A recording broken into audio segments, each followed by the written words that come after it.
Love stories aren't always about roses and chocolate. Sometimes they're written in blood and bullets. Sometimes they span 20 years of war, monsters, and temptation. And sometimes the most devoted partnerships are forged in the most violent circumstances.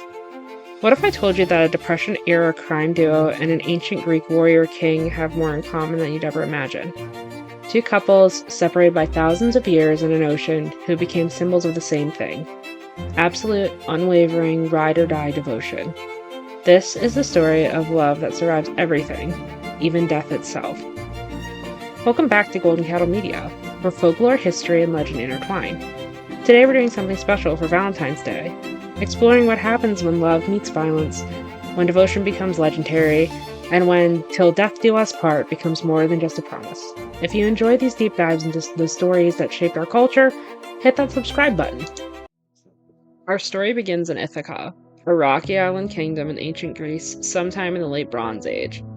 Odysseus, a young king known for his cleverness and strategic mind, has just married Penelope. They're young, in love, and they've just welcomed a son, Telemachus. Life should be perfect. But then the call comes. Helen of Sparta has been taken to Troy, and all the Greek kings who once swore to protect her must honor their oath. Odysseus doesn't want to go. Legend says that he even tried to fake madness to get out of it, plowing his field with salt instead of seed. But he's caught in his deception and forced to leave his wife and infant son behind. The Trojan War was supposed to take a few months, maybe a year. It took 10. 10 years of siege warfare, watching friends die, living in blood and sand and smoke and the smoke of funeral pyres. But Odysseus survived. He was one of the masterminds behind the Trojan horse, the clever trick that finally ended the war. After a decade of fighting, he could finally go home. Except he didn't make it home. Not for another 10 years. What happened to Odysseus on his journey home is the stuff of legend. Literally. Homer's Odyssey tells us of encounters with the Cyclops Polyphemus, whose eye Odysseus blinded to escape. Of the witch Circe, who turned his men into pigs. Of the land of the Lotus Eaters, where men forgot their homes entirely. He traveled to the underworld itself and spoke with the dead. He faced the monsters Scylla and Charybdis, lost crew members to both. He was held captive for 7 years by the nymph Calypso, who offered him immortality if he would stay with her forever. He refused. Every single temptation, every offer of comfort or power or even eternal life, he turned them all down because he made a promise to a woman in Ithaca and intended to keep it that way. But what about Penelope? While Odysseus battled monsters and gods, she faced her own war at home. With her husband presumed dead after 20 years, 108 suitors descended on the palace. These weren't romantic admirers, they were vultures. They wanted the throne, the wealth, and they wanted Penelope as the means to get it. They moved into her home, ate her food, drank her wine, and slowly drained the kingdom's resources, and they pressured her constantly to choose one of them to marry. Penelope was ruling Ithaca alone, raising her son Telemachus and holding off an invasion disguised as courtship. The suitors weren't just persistent, they were dangerous. They eventually plotted to murder Telemachus to remove any rival claim to the throne and force Penelope's hand. So she did what Odysseus would have done. She got clever.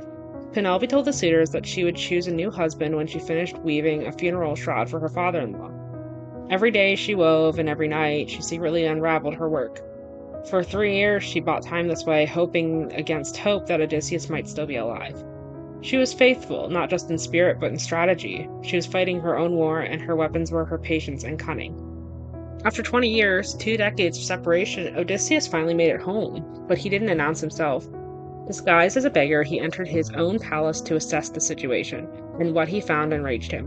108 men disrespecting his wife, plotting to kill his son, and devouring his kingdom from the inside out.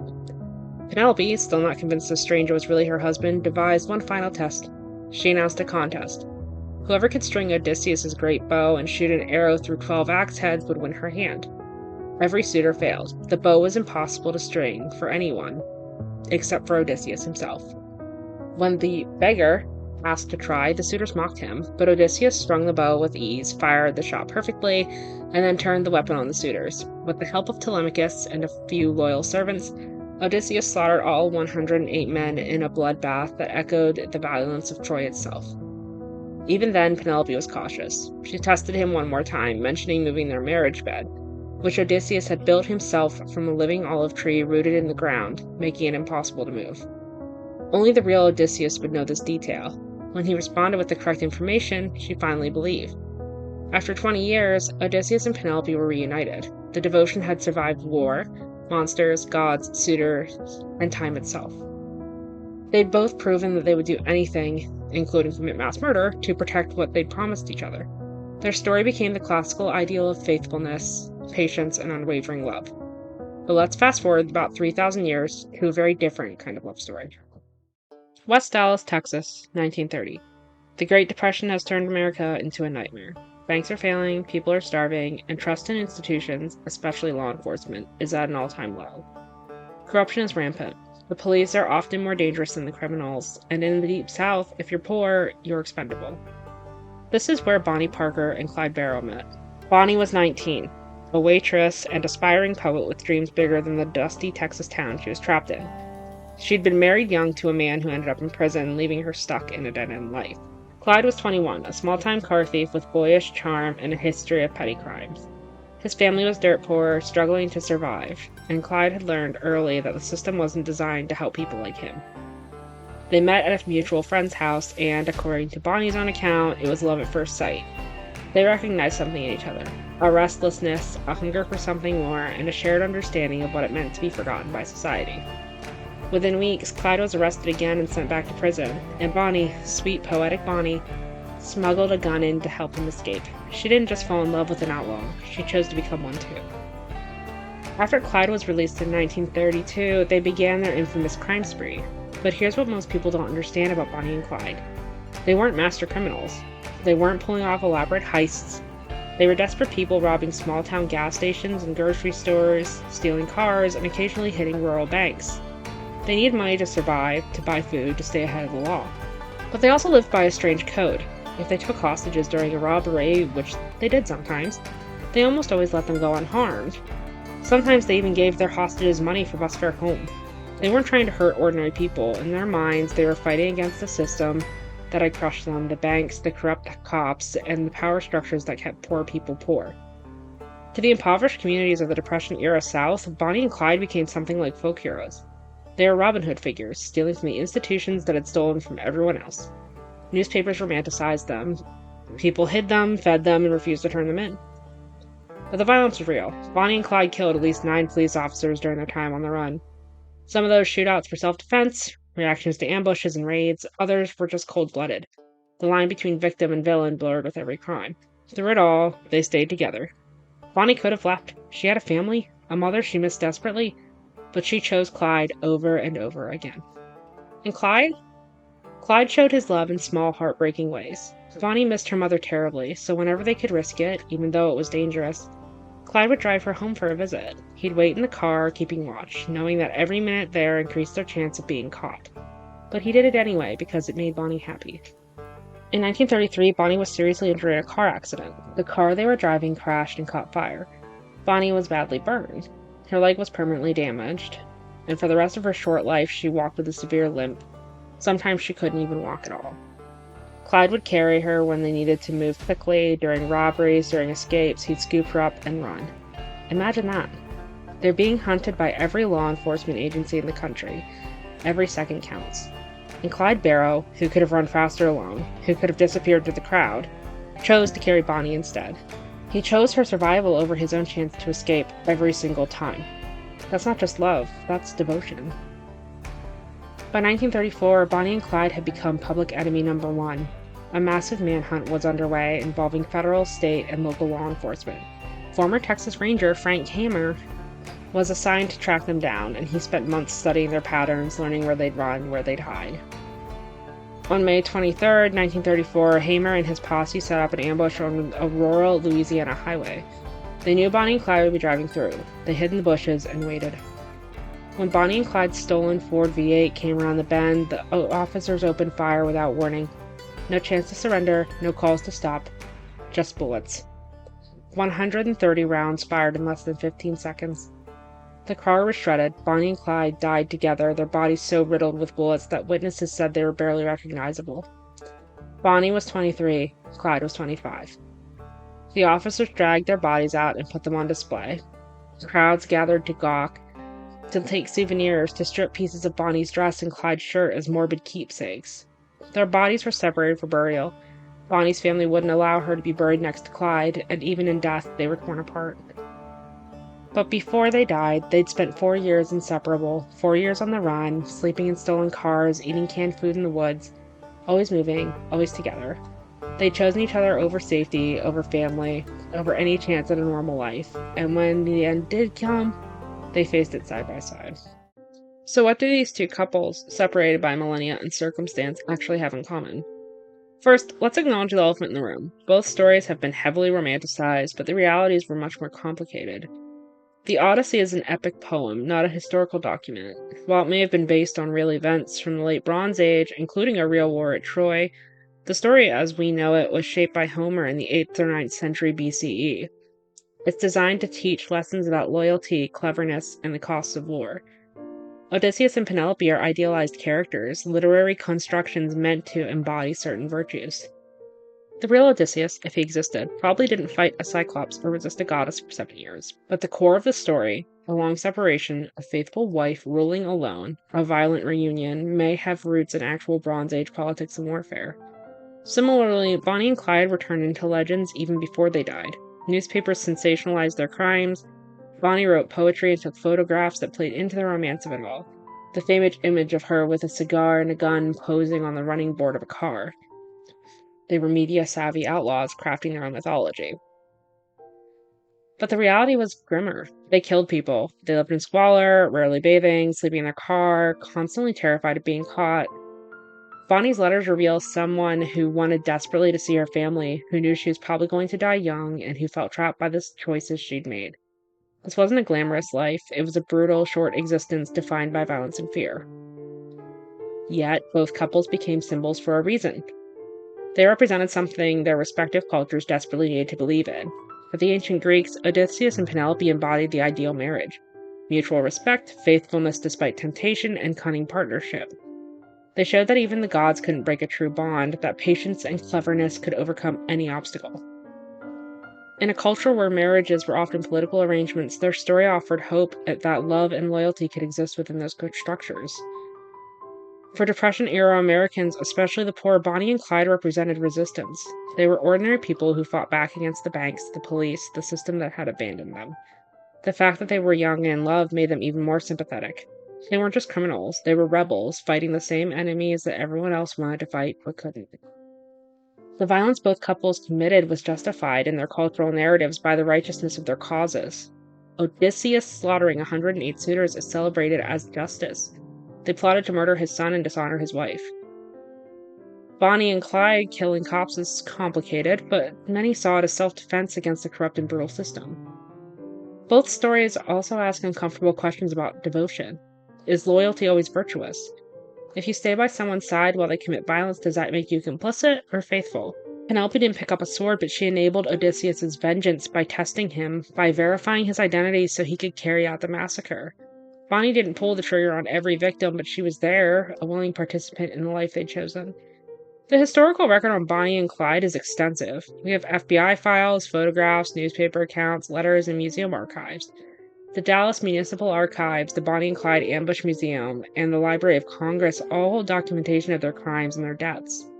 There's no mystery here. We know exactly what they did, when they did it, and how they died. The Odyssey is more ambiguous. We can't verify if Odysseus was real, if the events actually happened, or if Penelope really unraveled her weaving for 3 years. But the story has survived for 3,000 years because it touches something universal. The idea that true devotion can survive anything, even when survival requires blood. Both couples created the template for what we now call ride or die love. It's a concept that appears everywhere in modern culture. The idea of absolute loyalty, of staying with your partner through anything, of choosing them even when it costs you everything.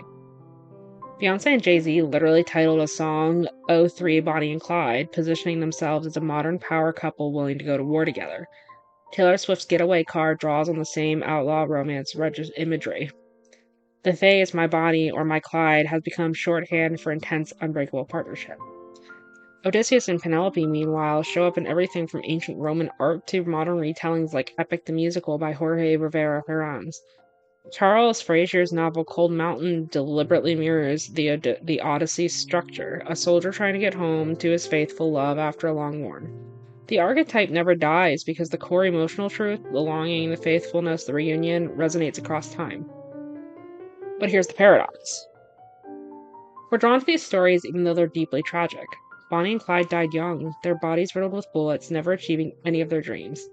Odysseus came home to a kingdom in ruins and had to murder over 100 men to reclaim it. Both stories are soaked in blood, trauma, and loss. Yet, we call them love stories.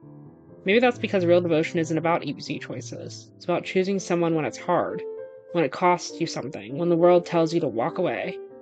Bonnie could have gone home. Penelope could have remarried. Odysseus could have stayed with Calypso and become immortal. But they didn't. They chose the harder path because they'd made promises. The warning in both stories is also clear. Devotion like this is dangerous. It can make you complicit in violence. It can trap you in cycles of revenge and bloodshed. Clyde's love for Bonnie got her killed. Odysseus' return triggered a massacre. These aren't uncomplicated happy endings. Which brings us back to Valentine's Day. We celebrate it with flowers and candy because most of us, thankfully, don't face the kind of circumstances that forge these legendary partnerships. Most of us won't have to choose between our lover and survival, won't have to wait 20 years through war and monsters, won't have to carry our injured partner while running from police bullets. But these stories endure because they show us the extreme edge of what love can become. They ask, would you? If everything was taken from you, if you were separated by impossible distance, if staying together meant violence and death, would you still choose them? Bonnie and Clyde said yes. Odysseus and Penelope said yes, and their stories became immortal because of it. The fascination with both couples continues to evolve each generation. The 1967 film Bonnie and Clyde, starring Warren Beatty and Faye Dunaway, completely reinvented how Americans saw the couple, turning them into countercultural icons during the Vietnam War era. The 2019 film The Highwaymen flipped the script, telling the story from the lawman's perspective. And Bonnie and Clyde the musical transforms their story into a tragic romance with a body count. Meanwhile, Epic the Musical is introducing the Odyssey to younger audiences through TikTok and YouTube, reimagining ancient Greek legends with modern sensibilities and emotional depth. Artists and writers continue to return to Odysseus and Penelope because their story is so adaptable. It works as an adventure, as a romance, as political allegory, as examination of trauma and homecoming. Both couples represent something we're still grappling with. What do we owe our partners? Where's the line between loyalty and enabling? Can love justify violence? Should we celebrate people who break the rules if they do it for each other? There are no easy answers. Bonnie and Clyde are simultaneously victims of poverty and systemic oppression, and murderers who killed law enforcement officers. Odysseus is both a loyal husband and a man who slaughtered over 100 people in his own home. Penelope is both a faithful wife and someone who enabled that massacre. We keep telling their stories because we're still trying to figure out what they mean. So what is this thing we call devotion? Is it Clyde carrying Bonnie when she couldn't walk, even though it slowed him down and made them easier targets? Is it Penelope unraveling her weaving every night for 3 years, buying time for a husband who might already be dead? Is it Odysseus refusing immortality because he promised to come home? Is it Bonnie smuggling a gun to Clyde in prison and choosing a life of crime over life without him? Maybe devotion is all of those things. Maybe it's the willingness to suffer for someone else, to make impossible choices, to stay when leaving would be easier. Maybe it's recognizing that some bonds are worth protecting at any cost, even when that cost is your own life. But devotion also has a shadow side. It can be obsessive, destructive, isolating. It can make you complicit in things you'd never do alone. Both of these couples became legendary, not just because of their loyalty, but because of the violence that loyalty produced. Perhaps the real lesson is this: devotion without wisdom is dangerous. Love without accountability can become toxic, and choosing someone doesn't mean losing yourself. It means building something together that makes both of you better, not just more willing to die together. Bonnie and Clyde didn't get that chance. They were too young, too desperate, too caught in circumstances beyond their control. Penelope and Odysseus did, eventually. They got their reunion, their kingdom restored, and their family whole again, but it took 20 years and a river of blood to get there. So this Valentine's Day, when you're thinking about love and devotion, maybe remember these stories. Not because they're perfect examples, they're not, but because they show us what happens when love is tested by the worst possible circumstances, when devotion becomes the only thing you have left. Would you wait 20 years? Would you unravel your work every night, hoping against hope? Would you refuse immortality for a promise? Would you carry someone when running alone would save your life? What do you think? Are Bonnie and Clyde romantic figures or cautionary tales? Are Odysseus and Penelope the ideal marriage, or an example of how violence poisons everything it touches? Let me know in the comments. I read every one. If you enjoyed this deep dive into the bloodiest love stories in history and legend, hit that like button and subscribe for more explorations of folklore, history, and the stories that shaped our world. Next time, we might look at something a little less violent. Maybe. Until next time, remember, some bonds are forged in blood, some promises span millennia, and the greatest love stories are never simple. History remembers, folklore never forgets.